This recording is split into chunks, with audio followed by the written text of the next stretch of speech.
Emosyonal ang naging pagsalubong ng mga pamilya sa 8 Filipino seafarers ng MV Eternity Sea na dumating sa bansa nitong Miyerkules ng gabi, Hulyo 16. Ito'y matapos makaligtas sa dalawang magkahiwalay na pag-atake ng Houthi rebels sa Red Sea. Si Cherry Light sa detalye ng balita. Lula ng Saudia Airlines Flight SB870, lumapag ang eroplanong sinasakyan ng mga tripulante sa NAIA Terminal 1 sa Pasay City pasado alas 9 ng gabi nitong Miyerkules. Sila ay bahagi ng 21 Pilipinong crew members na sakay ng Greek-managed bulk carrier na MV Eternity Sea na inatake ng Houthi rebels noong 7 at 8 ng Hulyo habang dumaraan sa Red Sea. Pinangunahan ni na DMW Secretary Hans Leo Kakdak, OWA Administrator Patricia Ibon Kaunan at mga kinatawan mula sa DFA, DOH, TESDA, DSWD at MIAA ang pagsalubong sa mga seafarer bilang bahagi ng Wolof government approach sa pagtulong sa mga OFW. Nagbigay ang gobyerno ng tulong gaya ng cash assistance, medical aid, transport at reintegration support.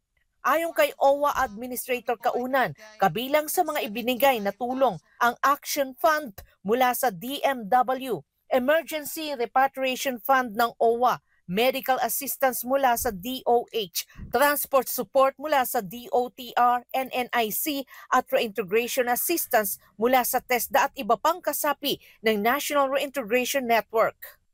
On the part of OWA, kami po ay nagbigay ng 75,000 pesos bawat isa. At syempre po, mula sa Department of Migrant Workers, led by our dear Secretary Hans Leo J. Kakdak, mula sa Action Fund, 75,000 din po ang ibinigay sa bawat tripulante. So nandito po ang kagawaran ng kalusugan para magbigay ng serbisyong pangkalusugan sa ating mga repatriates, no? Itong ating mga seaman. Paliwanag ni Migrant Worker Secretary Hans Leo Kakdak, ang 8 tripulante ay agad isinakay sa isang rescue boat habang napapalibutan ng mga armadong rebelde, kaya't kinakailangan ng agarang paglisan.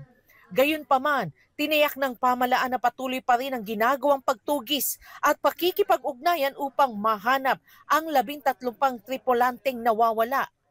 Sa ngayon, 8 ang bumalik. So, 13 unaccounted for, but we are, of course, making an effort to account for the 13.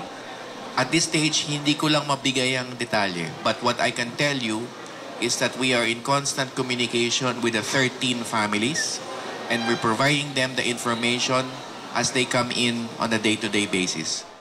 Tumanggi ring magbigay ng kumpirmasyon si Kakdak kaugnay sa mga ulat na may mga nasawi sa insidente. Samantala, pinadali na rin ng DMW ang proseso ng right to refuse sailing para sa mga Pilipinong seafarers na nais umiwas sa mga delikadong ruta gaya ng Red Sea at Gulf of Aden. Pwede po kayong tumanggi na maglayag sa Red Sea. May mga forms, pwedeng tumawag sa 1348 hotline kung nag-aalangan kayong isulat ang right to refuse sailing.